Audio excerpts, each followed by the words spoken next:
Hi, Yay! Kezia. Hi, Faye. Hi everyone.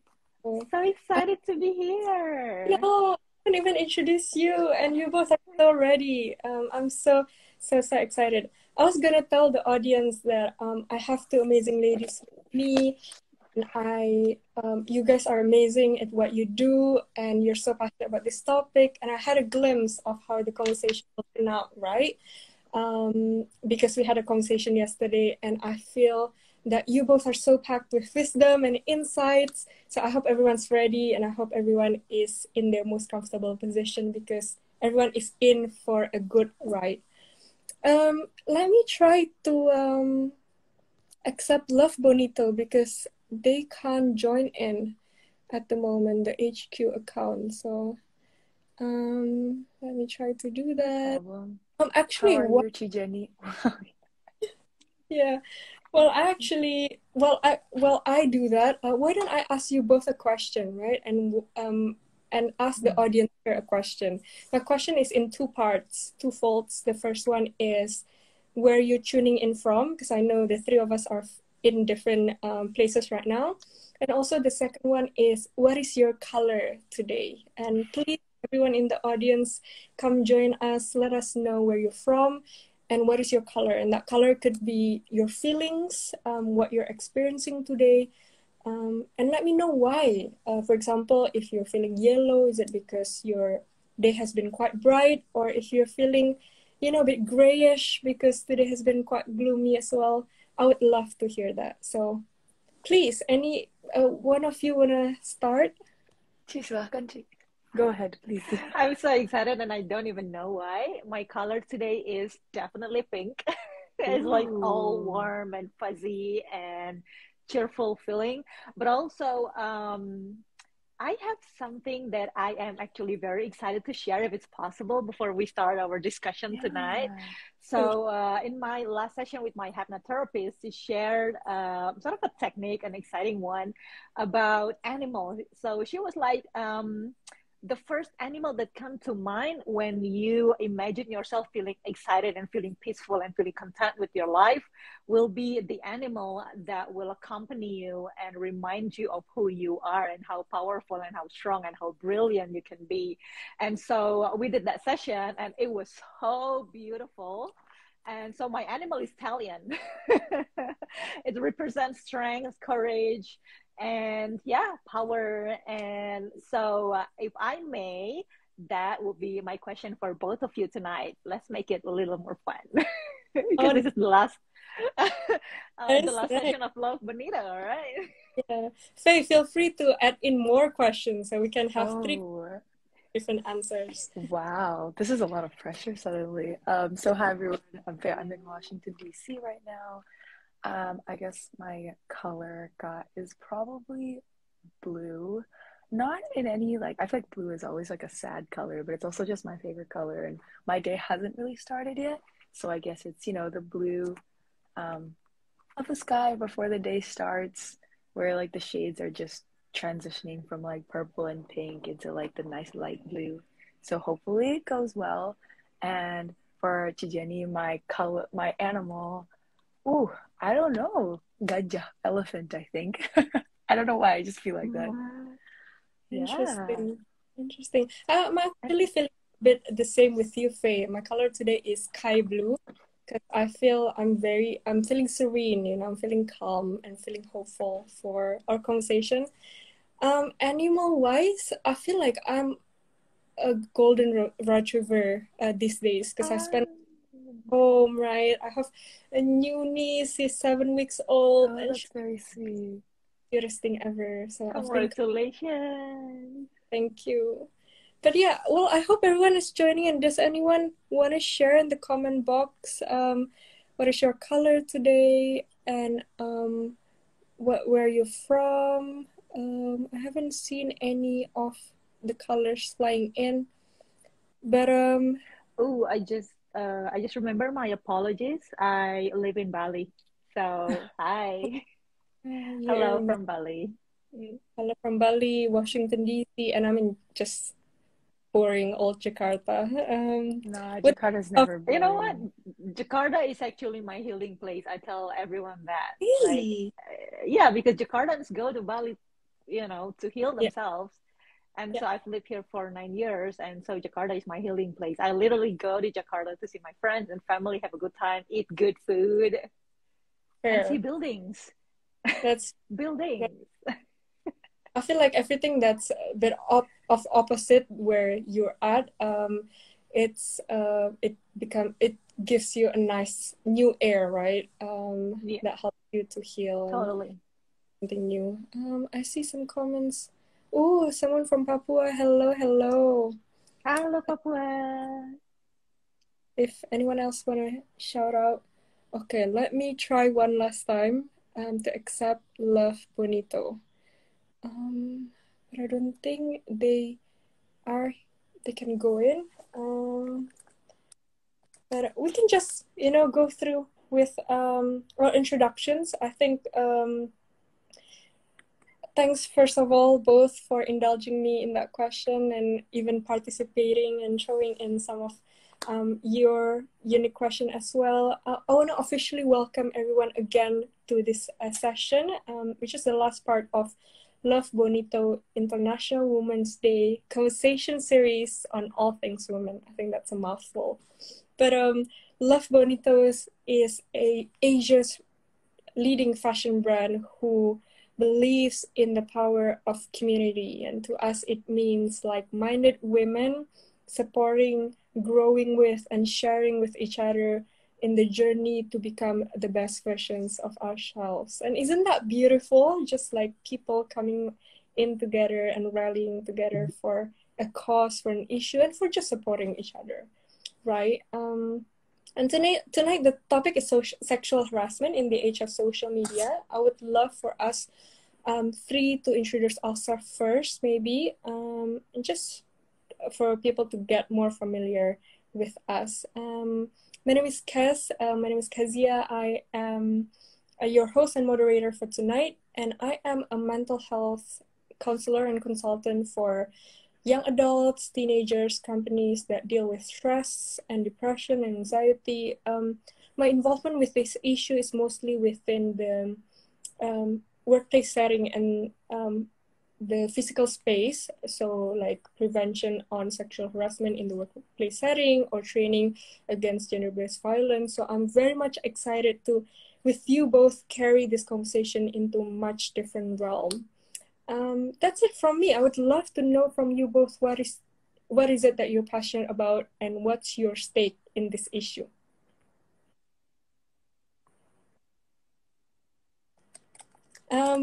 Faye, maybe. Yeah, sure. So I'm Faye. I'm the co-founder of a nonprofit organization called Rumah Faye. In English, that translates to Faye's House or Faye's Home, depending on how you want to translate it personally. We work primarily to eradicate child trafficking, exploitation, and abuse in Indonesia through three main programs, which are prevention, rescue, and recovery.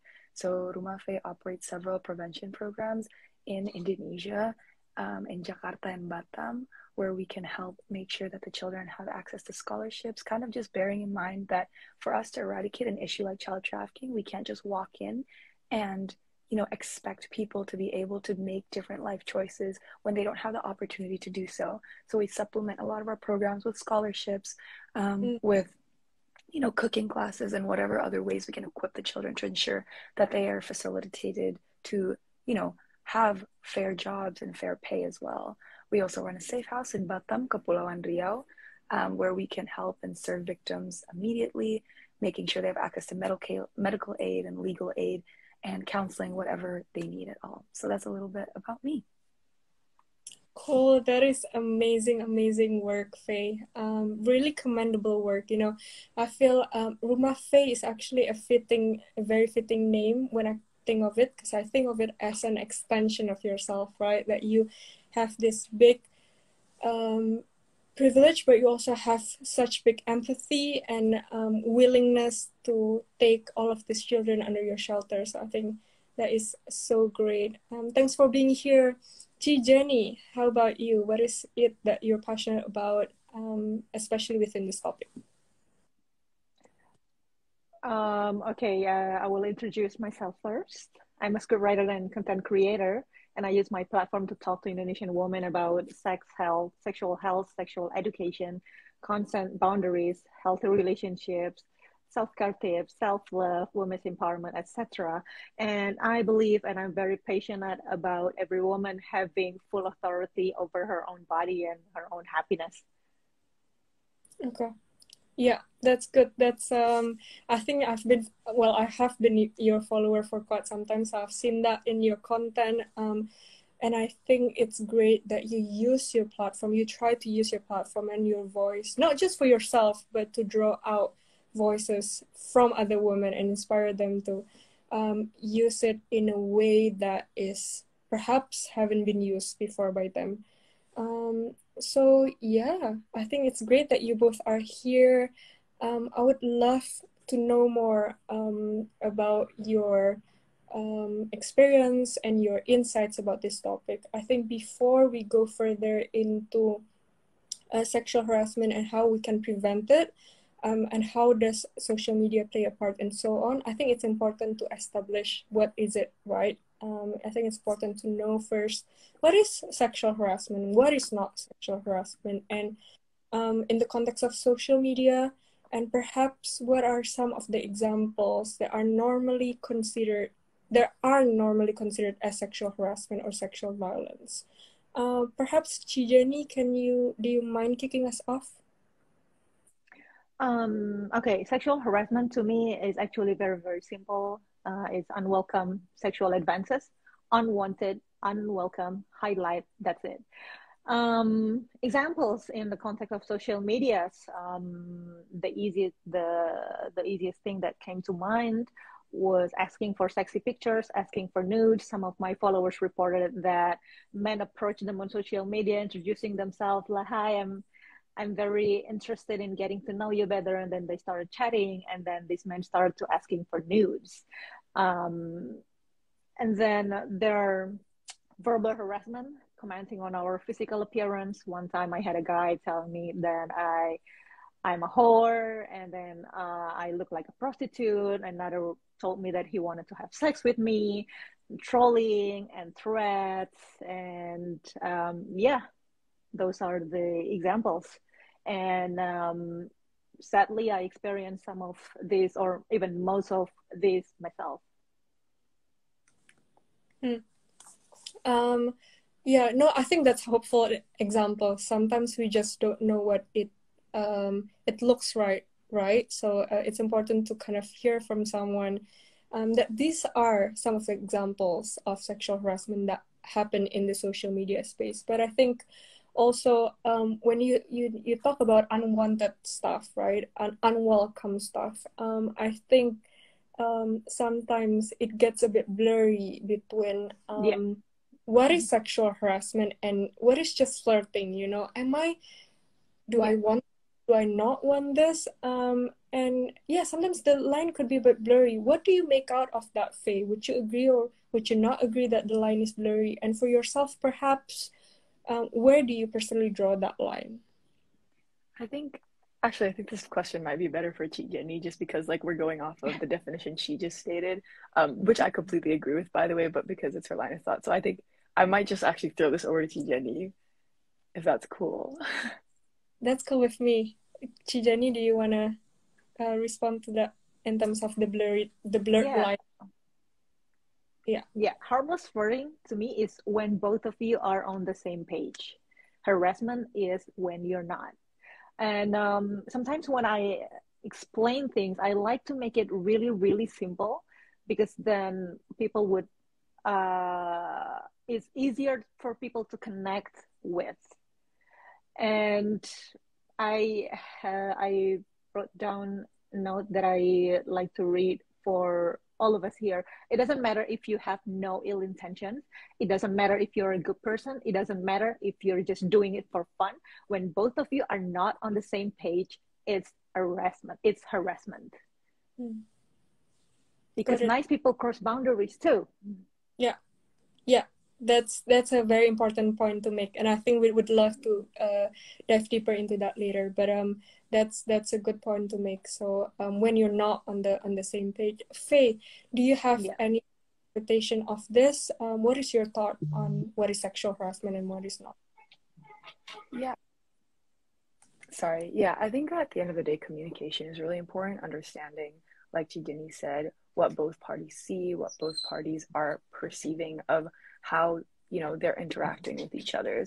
I think something that we do also have to bring into this is kind of cultural differences as well. It's especially different, and I'm not talking cultural differences in terms of like Westernized or like Asian, but really in Indonesia, our cultures are so varied and so diverse that what one person understands to be true might not necessarily be some other's perception of the same issue or the same situation.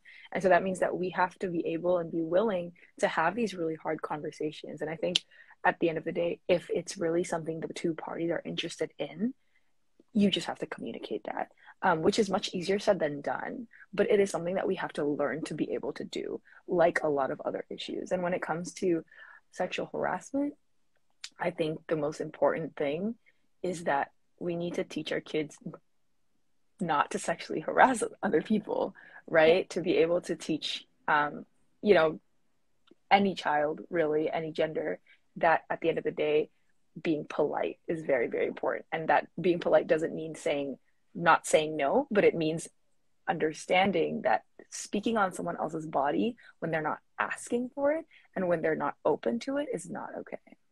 Yeah, no, I totally agree with what everything that you say. Communication is important, especially also in communicating our boundaries, but also communicating and educating other people in terms of what is okay and what is not. I just want to draw attention to this Q&A box before we move on. So if anyone wants to ask questions that obviously are related to the topic, you feel free to drop your questions in the Q&A box. So please do not drop them in the comment box because sometimes it gets lost. And please utilize the Q&A box and we will check them out and respond when it's appropriate. Right, moving on. I'm hearing from both of you that it's important to communicate, but also to know what we're comfortable with and what we're not comfortable with, right? And to be able to say, hang on a minute, actually, I'm not comfortable with what you just said to me or what you just did to me. What can we do to establish our lines? What can we do to know what we're comfortable with and what we're not so comfortable with? Maybe Chijani, do you have any insights on that?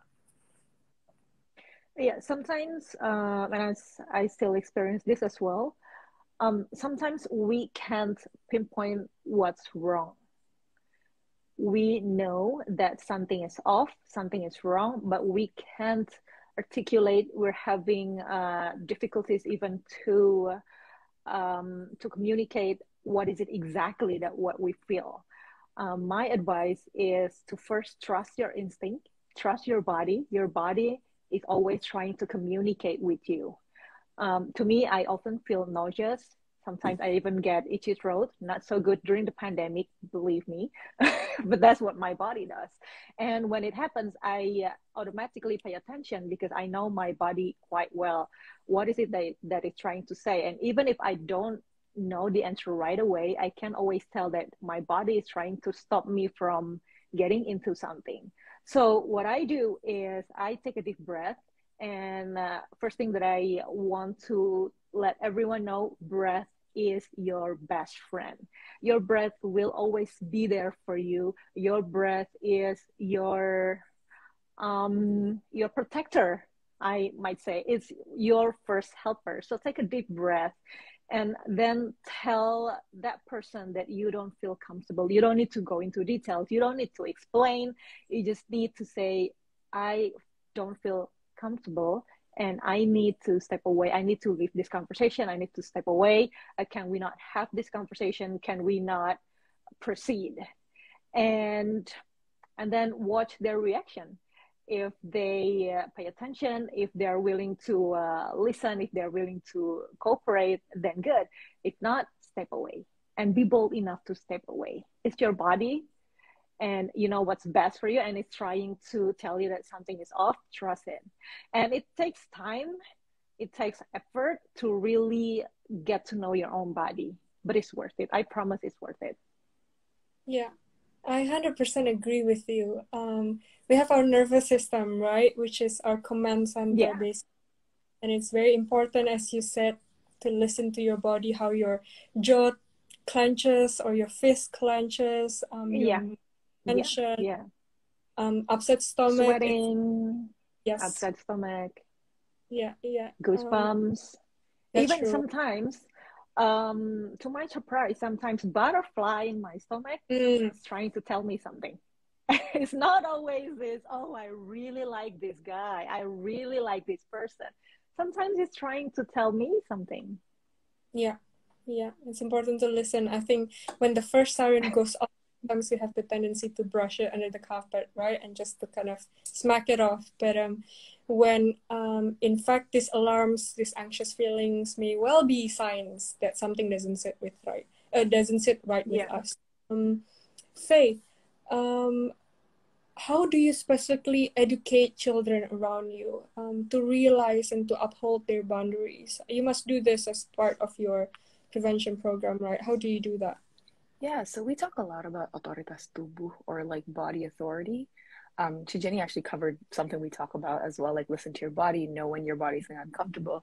And what we talk about really is just understanding that which parts of your body are appropriate or inappropriate for other people to touch, and making sure that they know. I think a big cultural thing in Indonesia and a lot of Asian and Southeast Asian countries as well is like, oh, I'll just do, what my parents tell me to do. And this is especially a problem in like a familial setting. And we were talking about this yesterday, that, when you're meeting an old family member that you haven't met before, they ask you to kiss them on the cheek, or they kiss you on the cheek. And sometimes that's fine. But if a kid doesn't want to do that, they shouldn't have to. And it seems like something small, but this kind of conditioning of, if someone in a position of power over me, right, can make these advances, it's okay when someone else does. And the problem is, especially with the case that we handled in Ruang Faye, and I'm sure both of you have heard in terms of sexual assault, the majority of cases, the perpetrator is the person closest to them, whether that's a boyfriend or girlfriend, whether that's a father, a mother, or aunt or uncle. It's someone that's close to them that they didn't think would do that. And so when we're teaching the kids, a lot of it is understanding that you have authority over your own body, right? That, body parts that are covered are generally body parts that only you can touch, unless you very much trust this person. I think a key thing we also always teach is using the right words. So saying vagina and penis instead of like words that make people like words because you're uncomfortable saying those words. And the reason why is because, and I hate to get into like a little bit of a darker like subject matter here, but I'm sure you both have, worked a little bit in terms of cases of sexual assault or molestation. And we've had several cases where the child, has parents that are thankfully understanding that the child is a victim, because victim blaming is still a big thing in our community. But the parents will ask the child and say, why didn't you tell me that you were a victim of sexual assault? And the child will say, oh, I did. And the parents will be like, what do you mean? And what happened was the parents had not taught the child the real words for her body. So they taught her the word cake instead of vagina. And so when she had told her parents that her teacher was touching her, molesting her, she said the teacher keeps taking/touching my cake. And the parents had forgotten, the parents didn't do anything. And so that case of sexual abuse had gone on for months, right? And so it's cases like that that remind us again why it's so important for children to not only understand bodily authority, but understand, kind of the vocabulary that comes with that, so that not only can they defend their friends, but also themselves. Yeah. Well, that's very important. I actually have this question on the Q&A box. I'm not sure, Faye or Chijeni, if this is something that we could address, but I'll throw it in, and then if it's for you, you think it's more important to kind of address it in a private message, then we can do that. But it's in the topic of bodily authority, right? And someone asked if if we choose to do certain things with our body, but our parents don't allow us, can I stand for myself? What do we do? I might need an example for this. Maybe like a good example would be like getting a tattoo, getting I This guess person, yeah. because in that case, like that person is in situation where the parents would notice what he or she does to their body, right? Um, I think in this context, it's more it, of like, yeah, yeah. I think it needs to be addressed in another time, but that's a very interesting question. I've never thought of that. yeah. Hey, do you want to say something or? Yeah, I think this is not exactly my expertise personally because we work primarily with children, Yeah. but I do think it's something that can be addressed privately. Okay. I think we could share some resources perhaps at the end, or if you have like some kind of you mentioned service mapping yesterday. If there are some services that could help young adults to go through this, maybe team Love Bonito team can help with this question. Okay, moving on. So, has there been any instances where your line is violated? We talk about unwanted stuff and like line that is crossed and stuff.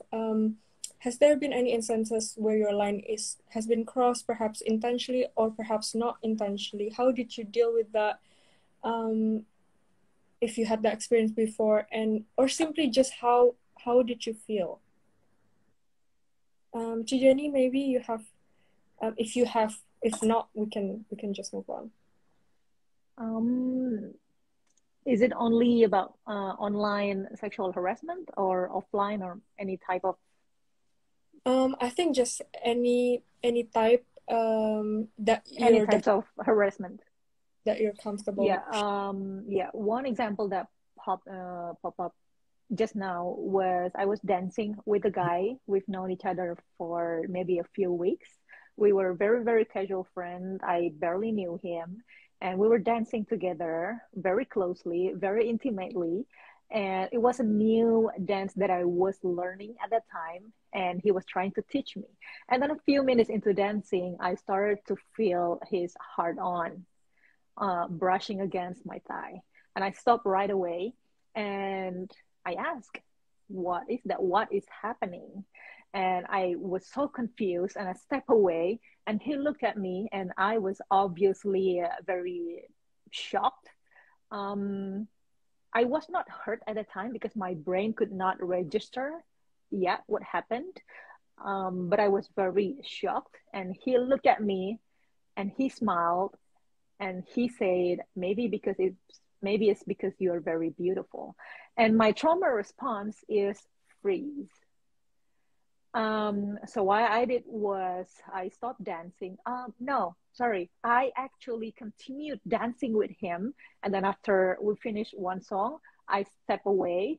I had a sip of my drink and I paid my drink and I left. And then when I was on the way home, I started crying, I started shaking. So there are situations where my body just froze and my brain couldn't register, and that's when I decided to really equip myself, to really train myself to have strong boundaries. Even if my trauma response is freezing, I am able to notice things. I am able to stand up and show up for myself before something worse happen. And I can say I'm pretty successful in doing that. And also, I've been using this experience to inform my male friends. And believe it or not, most of them, when I share the experience, they're perplexed. They're like, I did it all the time.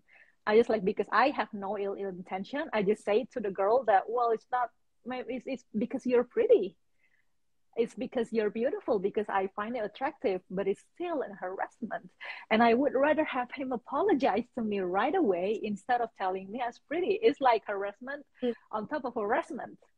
So I use this experience to inform to keep my male friends informed, and they're so surprised, they're so baffled, and there you go, another opportunity to educate our the people around us how important it is for us women to feel safe, and how you as men can support us in our journey. Yeah, yeah. And thanks for opening up.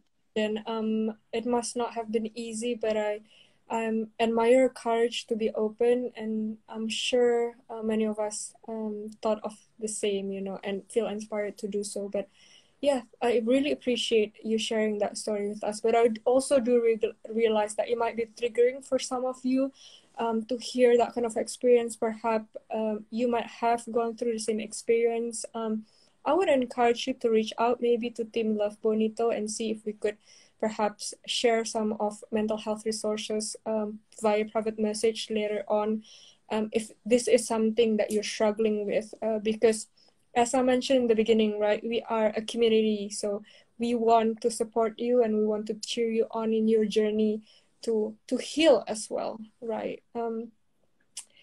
Faye, what do you do when people around you or children come to you and say that I feel like I'm being sexually harassed? Yeah, it's a really complicated situation most of the time, because back to beforehand, a lot of the children hadn't had an education or background on understanding what is sexual assault and whether they have been sexually assaulted or harassed, especially considering the victim blaming that happens in a lot of the communities we work with. A lot of times the problem is that they don't think they will be believed by the family. They think they'll be blamed. Not only that, there's a lot of socioeconomic, issues that come into it that makes the children feel like they don't have a choice but to keep becoming, but to keep letting, quote unquote, letting that happen to them, right? Most of the cases that we deal with are children being sold by their own parents into some sort of sexual servitude. And so most of the time when they come to us, the first thing they think is, what will my mom or what will my dad say? And unfortunately, it is a valid concern from them, because sometimes the parents will end up blaming them, will say that they're not dedicated enough to the family, or that, they're not doing enough as like the daughter to give back to their parents. And so the very first thing that we have to do is really emphasize that it wasn't their fault, which sounds very simple and very obvious for a lot of people. But for victims, that's not always the first thing they think. They're really busy sometimes thinking about how it's going to impact other people, how other people are going to look at them, and they never thought, I am the victim of the case. So it's a lot of counseling, and I'm sure Kak Kezia, you're well versed in that aspect of it. It's a lot of counseling, it's a lot of discussions, a lot of talking, and most importantly, it's a lot of connecting the child to resources that can ensure that they will be able to recover properly. The biggest issue is children not only former victims not only becoming victims again, but also sometimes becoming perpetrators of human trafficking or exploitation as some sort of reverse vengeance or reverse revenge that is so dangerous, but unfortunately happens very frequently. So a lot of it is focused on counseling. It's focusing on legal aid as well, just so that they can see that the structures in place in Indonesia, while not perfect, are still there to serve them. So we work together with local lawyers, to try to ensure that the perpetrators are thrown into jail, and that they can see there is still ways that the agencies will defend them. So that's kind of what we do first. And we also try to equip them with the necessary knowledge and rights so that they can be a part of anti-trafficking. I think empowerment, both of you can definitely speak to this, but empowerment is very, very important for people who had formerly become victims of human trafficking or sexual abuse. And so that's a lot of Rumah Faye's focus. It's a hard conversation. It's a hard discussion. I know both of you, I keep saying this, but I know both of you know, but it's one that's very, very important and very crucial, especially for younger victims. Yeah. I have a question if it's okay. Oh, of course.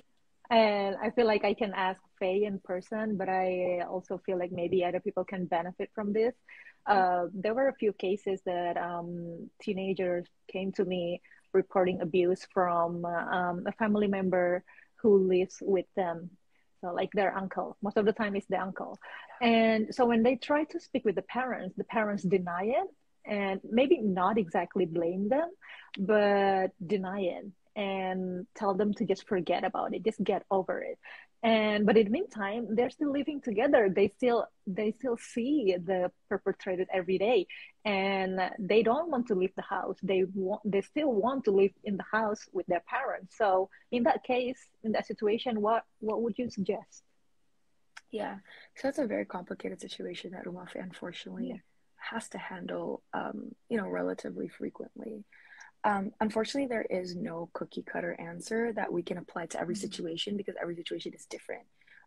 Kind of taking into account the root of why the parents won't kind of acknowledge it. So, is it an economic reason, right? So, if it's an economic reason, maybe Umafe can support in terms of giving the child a scholarship, taking the child out of the home, right? Yeah. Or is it kind of more of a social issue that they don't want the shame that comes with, oh, we, there was sexual abuse that happened under our home and we don't want the communities to find out. And in that case, there's a lot more discussion that needs to be had. There's a lot more, law and intervention that can be done with law enforcement.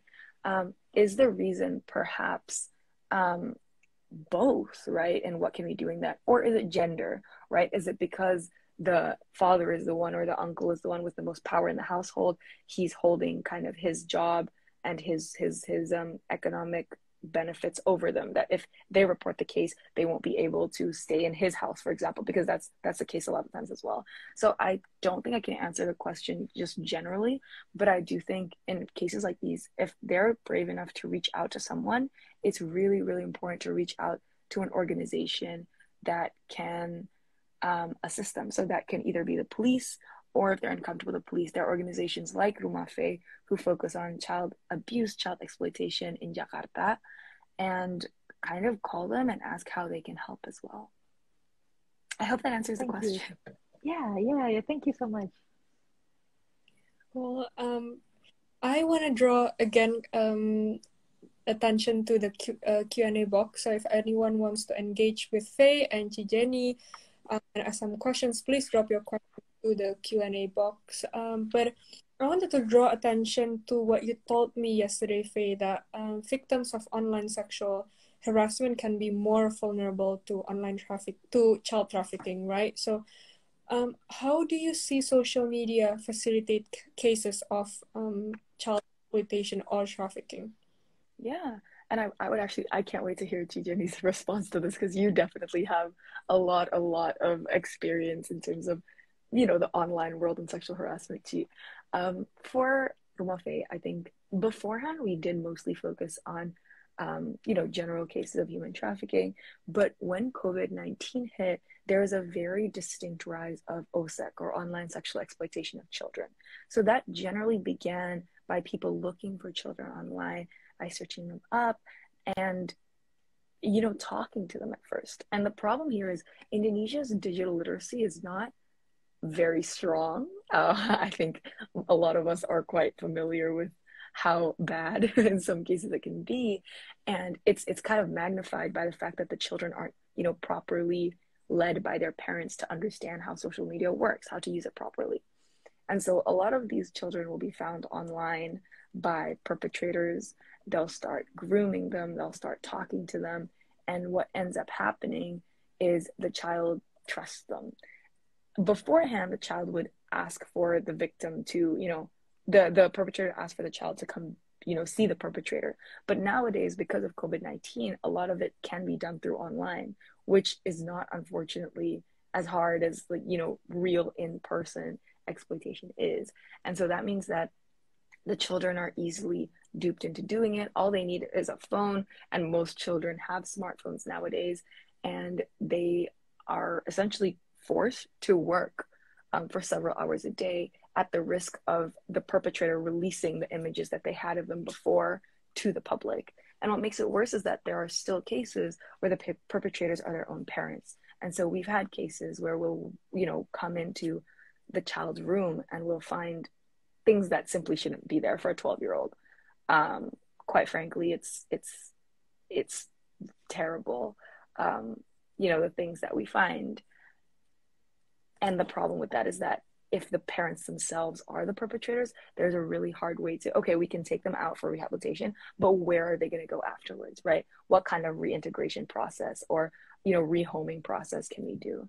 So social media literacy is a very crucial skill, I think, especially for children in this day and age. And unfortunately, in countries like Indonesia, I think sometimes the technology is developing way faster than our kids and our institutions can keep up with, which meant that they're very, very vulnerable to these kinds of situations.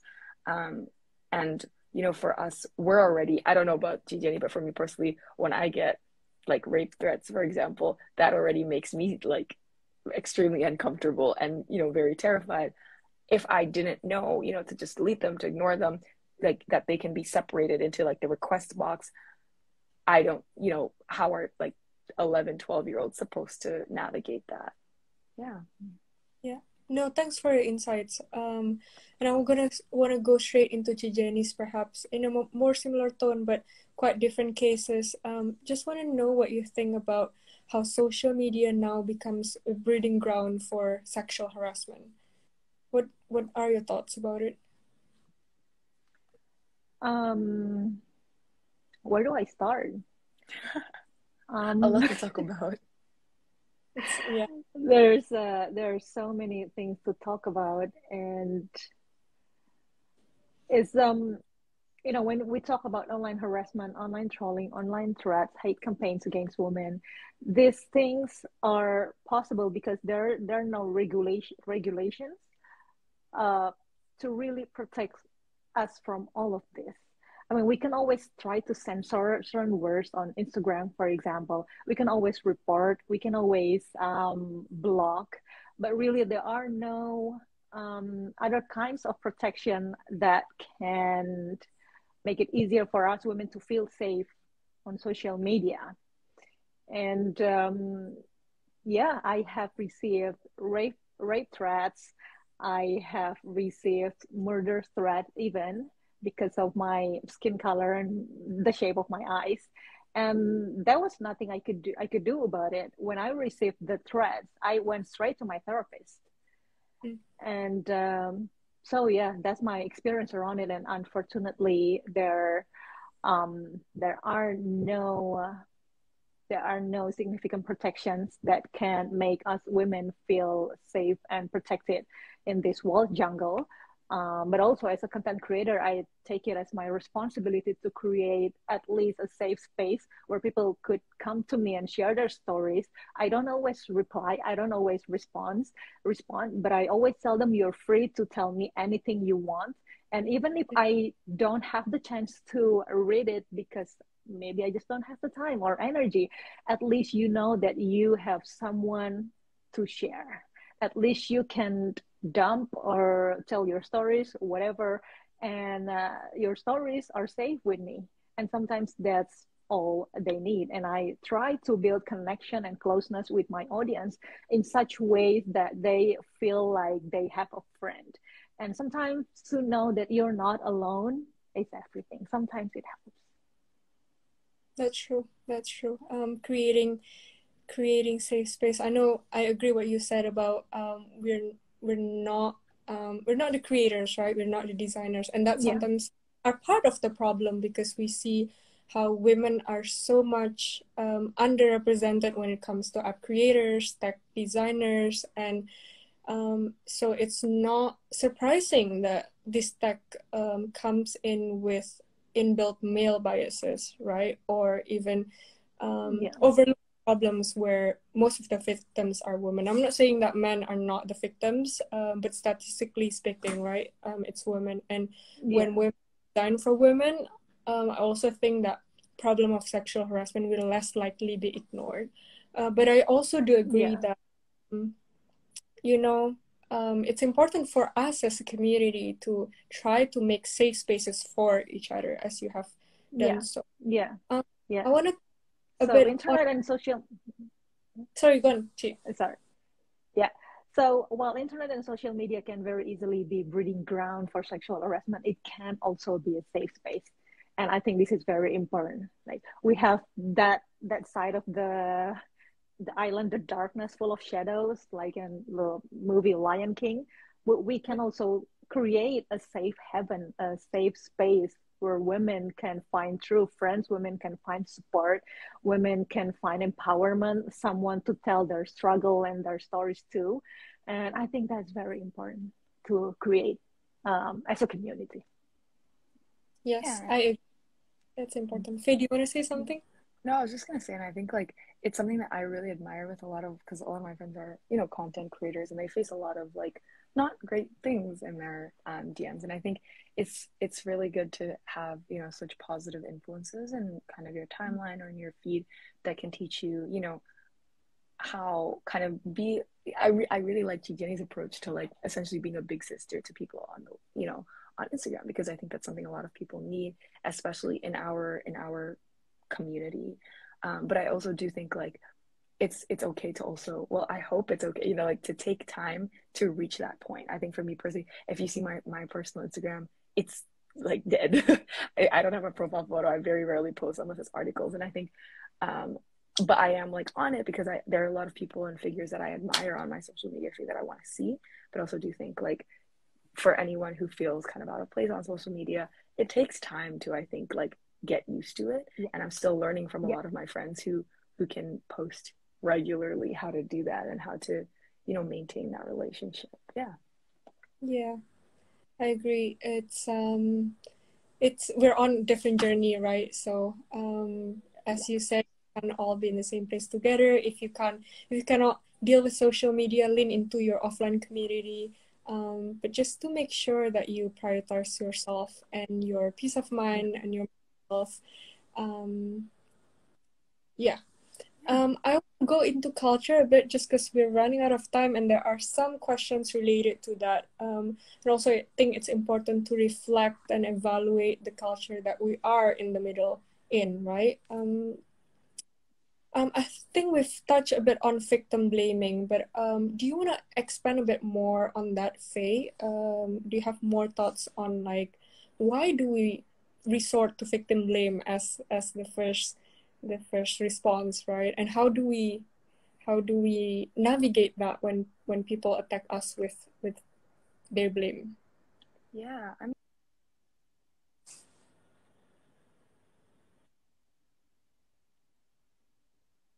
Right. I think you're back. Are you back now? hello. Sorry. Yeah, you're good. Okay. You're good. Sorry about that. My time limit on social media ran up. So I think when it comes to victim blaming, it's really interesting, kind of the different contexts. And I think I kind of want to make this distinction where a lot of people say, oh, you know, if a child was raped, obviously nobody was going to blame the child. And by and large, I understand where people are coming from. You know, like if it hit the news, nobody would blame the child. But generally, within a closed community, especially within households, people will blame the victim, right? Because they're easier to blame than the perpetrator generally, especially if they are of a minority status. And most of the people who are vulnerable to being victims of sexual abuse, harassment, or trafficking are of minority groups. They're already not as, you know, protected as other members of our society.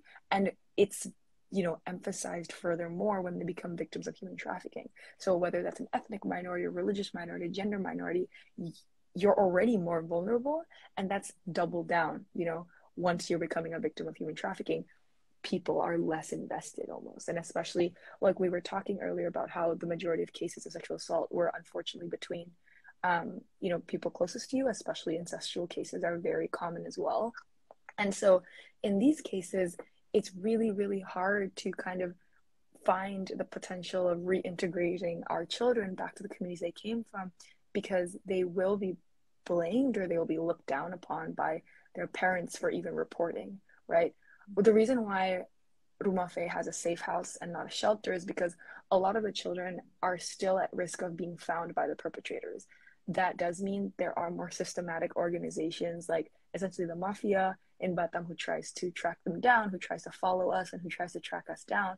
But it also does mean that we've had several cases where the child's own parents will find them, will try to find them because they are threatening the child essentially. So they're basically saying, you betrayed our family by reporting the cases. You betrayed our family by getting the help that they needed. And so when it comes to victim blaming, it's unfortunately a process it's a case that's very ingrained into the communities that we inhabit. And so there has to be long-term change. So that's why a lot of Rumah Phase programs, especially the prevention program, we don't believe in coming to a school or to a community once and never coming back again, right? Like we don't believe in coming and doing like a little workshop and then we're like, great, hope it makes sense. First of all our discussions are discussions, right? We never talk to the kids, we talk with the kids. We let them be wrong. And I think that's very, very important, because for them to explain to us why they think this way, A, makes us understand how they came to this conclusion, and B, helps us completely change that as well. And the second thing is we always come back. So we'll be in an area for 6 to 7 years or even more, because we want to work with this child throughout, them in middle and high school, for example. We don't have to think about them teaching their children. Let's just hope they teach their little siblings, right? Let's just hope that once we come, after the first time we came 6 or 7 years ago, the children will have a better understanding of sexual assault and sexual harassment in comparison to their older sibling 6 or 7 years ago. So I think that's kind of the conversation surrounding sexual assault and victim blaming that we try to have with the kids that we serve. Yeah.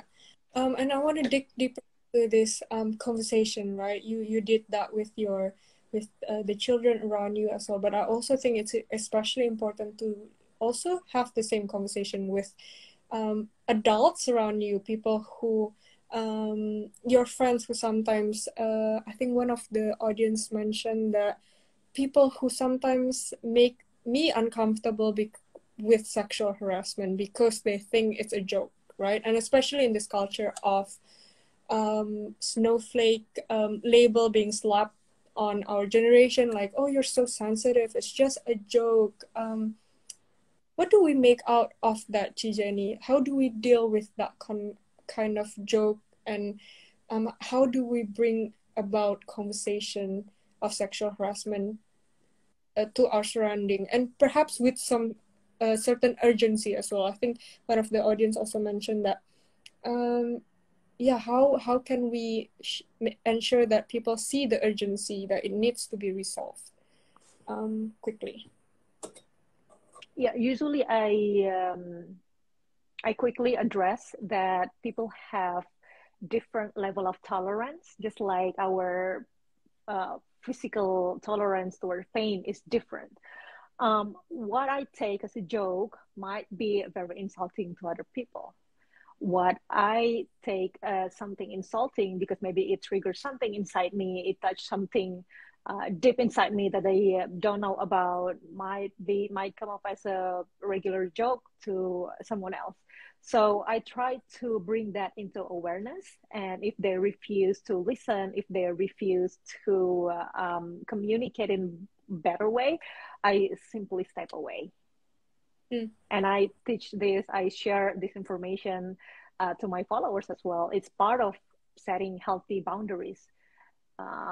It's what's protecting ourselves, our mental health, our sanity. And so it's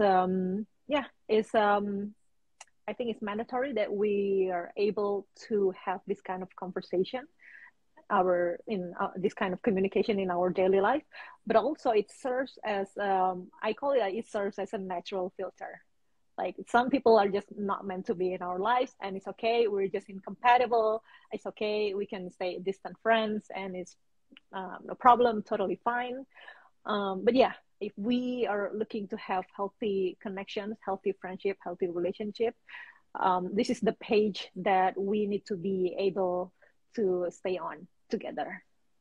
Yeah, I agree. It's important to know that you have the authority to walk away at any time. Exactly. Right? Any interaction that doesn't serve you. Just a little bit more on culture, especially in this cancel culture, I think it's important to, as you said, have the conversation and calling acts of sexual harassment, but also there are instances, especially in our personal interaction, that some of these people who cross boundaries are just like regular nice people, right? And you mentioned this in the beginning. These humans are not always black and white. They're not always, bad versus good category.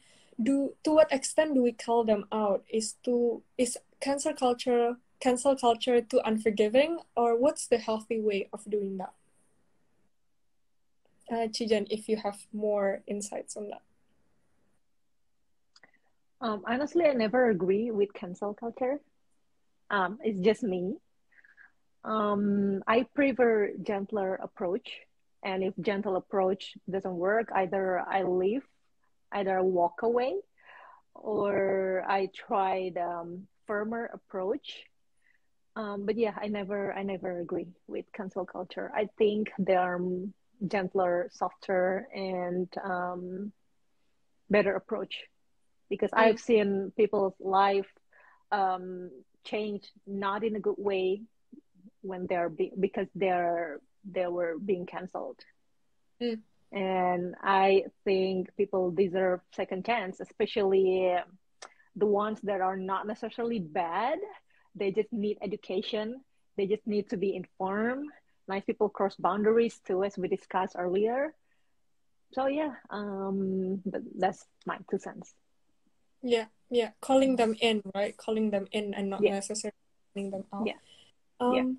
That's cool. I've gotten lots of insights from you both, but towards the end, I think I want to kind of come back to you both a little bit, personally, not just the work that you do, because I think you do heavy work that in a way that is graceful and inspiring, but also can be exhausting and tiring. What is your way to make sure that this is a sustainable journey for you, that your fight against sexual harassment and child trafficking is a sustainable fight for you? And maybe we can all the women can learn one or two things from how you take care of yourself. Hey, do you want to start? Yeah, I think it's better that I start because my answer is very simple. I don't know. And Okay. that's something I've said before. I think before when people ask, I used to make something up. I used to be like, I just as long as we keep going day by day, like it'll be good. And to be like blatantly honest, that's not always true, right? Like sometimes we're just overwhelmed. Sometimes it's too much. And I know I've been working essentially with not always immediately with victims, but reading, case reports and just making sure the kids, and it's a lot of responsibility that I've kind of had for a long time now, and my team as well. And to be completely frank, I don't know. I know that I just keep going when I can. I know that the kids inspire me a lot to keep working. They're kind of the motivation and the driver. And I keep going, but I also do think motivation is something very temporary. Motivation changes, motivation wanes. But what does stay is vision. I think that I hope that I do have a vision for a better Indonesia for children. But am I sustaining, well enough to make sure that we achieve that vision? I don't know. I'm trying my best and I'm learning how. But I think that the best I can offer is that I'm still trying my best. Yeah. Thanks for sharing that. And I love getting I don't know answers,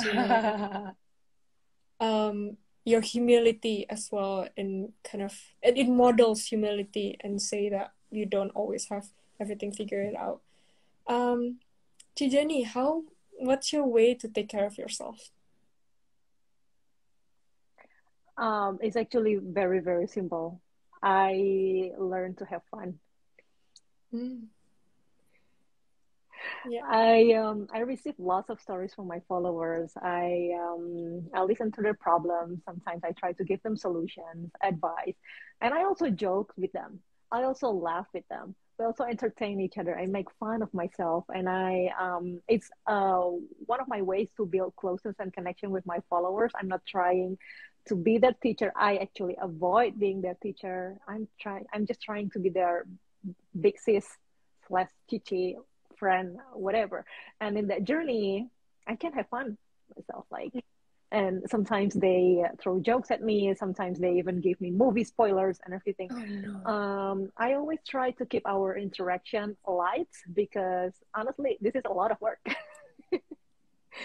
And so yeah, I try to have fun. I learn to have fun along the way, and I surround myself with the best support system, my best friends, my therapist, and I always tell everyone, don't hesitate to get professional help, mental health. Go to mental health professionals, and it's been a great help. So yeah, Yeah, I learned to have fun, and I have good support system, that's and the great. rest is yeah, I'm still trying to figure things out, like Faye said. Yeah, that's what we need. And I hope that inspires everyone as well to have fun in whatever ways that is, right? Because we all do fun in different ways.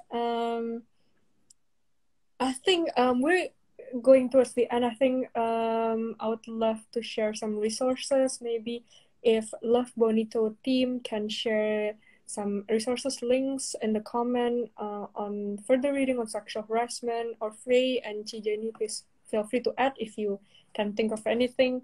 I also wanted to share a digital card deck from Love Bonito where everyone can use this card deck to create a thoughtful discussion on this topic of sexual harassment, but also several other topics that Love Bonito has raised in light of the International Women's Day. So hoping that Love Bonito can share that on the comment box, but you can also go to the website, Love Bonito's website, to find out to find this digital deck card and other things relating to their International Women's Day campaign.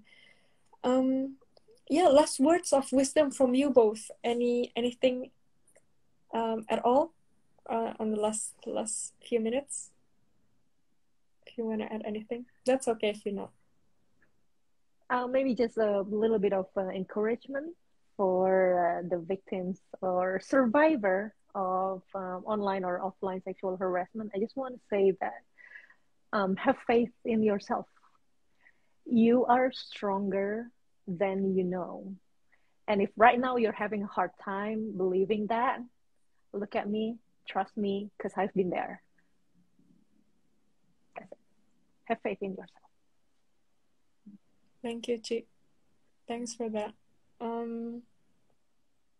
Hey, anything else? Yeah, I think Chijeni closed that really, really well, so I don't want to add anything else. I agree. Well, I think that's it from me. It's just a big thank you for you both. This has been insightful, encouraging conversations for me personally, but I hope for every single audience here feels the same. I think from consent to boundaries to standing up for yourselves, we definitely has a lot to take home and mull over tonight, right? Someone says, so glad that this topic is being discussed more openly, all solid speakers. I feel the same way, and thanks for saying that. Special thanks for Love Bonito for hosting this conversation and inviting us three to participate and all the audience here. And I think sometimes it is what it takes, one conversation and the next to break the bias. And thank you everyone for listening, for sending your question, participating in the discussion. I hope that you could all carry out the conversations with your surroundings. So we're signing out. Hope everyone has a lovely and restful evening. Bye. Bye. Thank you so much.